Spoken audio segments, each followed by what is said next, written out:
Happy is the one who seizes your infants and dashes them against the rocks. I know a lot of internet atheists love using this verse, so what's your take on it? Yeah, this is really just a great example of quote mining the Bible, taking something wildly out of its context. As it should be clear to anyone, this is not a command from God. Let's read it in context here. So I'm reading from Robert Alter's translation. He says, "Recall, O Lord, the Edomites on the day of Jerusalem, saying, raise it to its foundations.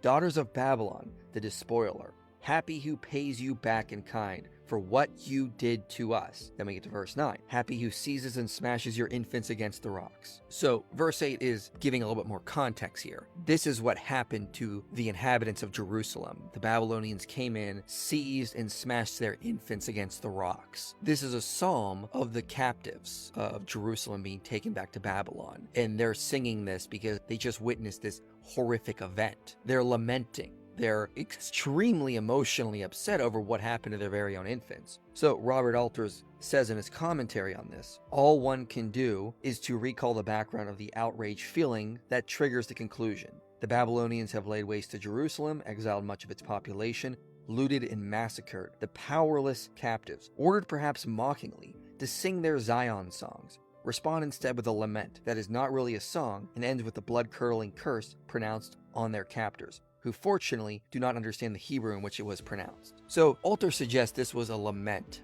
by the captives that were taken back to Babylon. The Babylonians mockingly asked them to sing for them some of their Zion songs, and they sing this instead, given what they just witnessed. So we can understand the context in which this was spoken in.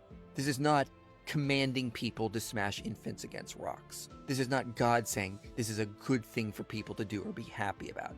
This is someone who just watched their infants dashed against the rocks, and their captors are now mocking them and asking them to sing for them. And they sing this in turns to sort of secretly throw back at the Babylonians what happened to them. So that's the context here. We need to understand that not every psalm necessarily is going to be about the greatness of God. Some of it is about real life events that people went through and what they suffered and experienced. I think we can understand the pain and the turmoil the psalmist is actually thinking in this situation and why he's saying this. It's not that he's actually going to go out and do this. It's not that he's actually saying that God would be happy for this to happen. We should not quote mine this out of its cultural context and its biblical context as well.